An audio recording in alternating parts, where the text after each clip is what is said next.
صلى عليك الله يا خير الورى تعداد حبات الرمال وأكثرا صلى عليك الله ما غيث دیہاتی والا واقعہ کہ مولانا صاحب نے بیان کیا کہ اللہ تعالیٰ رزق بندے کو دیتے ہیں، تو نوجوان سوچنے لگا کہ اچھا میں نہیں کھاتا، میں دیکھتا ہوں اللہ رزق کیسے پہنچاتے ہیں۔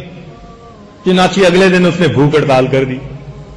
اب ماں بیچاری تو ماں ہوتی ہے، اس نے پراٹھا بنایا اور ساتھ اس نے مکھن اور چینی بھی ساتھ رکھ دی۔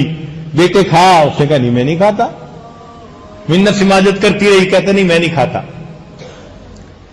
جب اس نے بار بار کہا تو یہ تنگ ہوا، کہتے ہیں اچھا میں نے کھانا تو نہیں ہے، پکی بات میں دیکھتا ہوں اللہ کیسے کھلاتا ہے۔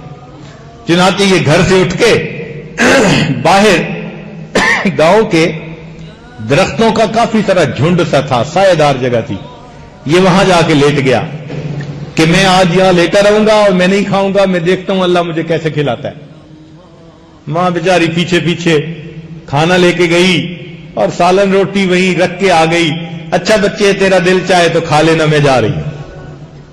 اب کھانا بھی پڑا ہوا ہے اور یہ بھی لیٹا ہوا ہے، تو تھوڑی خوشبو آنے لگی تو دل بھی چاہنے لگا، تو یہ وہاں سے اٹھ کے نہ آگے لیٹ گیا کوئی 30-40 فٹ کہ مجھے خوشبو بھی نہ آئے کھانے کی۔ اللہ کی شان کہ دوپہر کے وقت ارد گرد کے کچھ ڈاکو تھے، چور تھے، وہ وہاں آ کے آپس میں ایک دوسرے سے مل کے پلاننگ بناتے تھے، وہ ان کو محفوظ جگہ نظر آتی تھی، وہ آ کے بیٹھ گئے۔ اب ان کو بھی خوشبو آئی سالن کی، تو وہ کہنے لگے کہ یار لگتا ہے کہیں کھانا ہے۔ اس نے کہا دیکھو، انہوں نے جب قریب دیکھا تو روٹی بھی ہے، پراٹھا بھی ہے اور سالن بھی ہے۔ انہوں نے کہا یار آج تو موج ہوئی، کھانا مل گیا۔ ان کا جو بڑا تھا نا، وہ بڑا چالاک آدمی تھا، کہنے لگا چپ کرو، خبردار کھایا، مجھے لگتا ہے کہ کسی بندے نے اس میں زہر نہ ملائی ہو ہمیں مارنے کے لیے، اور اگر کسی نے ملائی ہے تو دیکھو وہ کہیں نہ کہیں قریب ہی ہوگا۔ چنانچہ اب انہوں نے قریب ڈھونڈنا شروع کیا تو ایک طرف یہ صاحب لیٹے ہوئے تھے، انہوں نے بالوں سے پکڑ لیا، پکڑ کے لے آئے، تم نے اس میں زہر ملائی ہے؟ کہتے نہیں میں نے تو نہیں ملائی۔ کیوں تم نے یہاں رکھا؟ چپ۔ ان کا لگتا ہے کوئی نہ کوئی یہ مکر کر رہا ہے ہمارے ساتھ، اچھا یہ اسی کو کھانا کھلاؤ۔ وہ کہتے میں نہیں کھاتا۔ اب ان کو ہو گیا پکا یقین، اوے کھاؤ، نہیں میں نہیں کھاتا۔ اچھا تو ہمیں کھلانے کے لیے لایا تھا، لگاؤ اس کے جی 2 جوتے۔ اب اس کو جوتے بھی پڑ رہے ہیں اور اس کو جو ہے کہہ رہے ہیں کہ کھا۔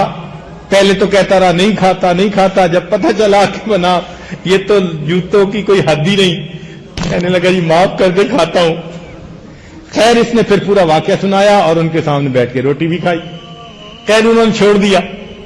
اب ٹکا کے جو مار پڑی تھی نا، تو جسم پہ تو جوتوں کے نشان۔ اب بیچارہ دردوں کے ساتھ گھر واپس آیا۔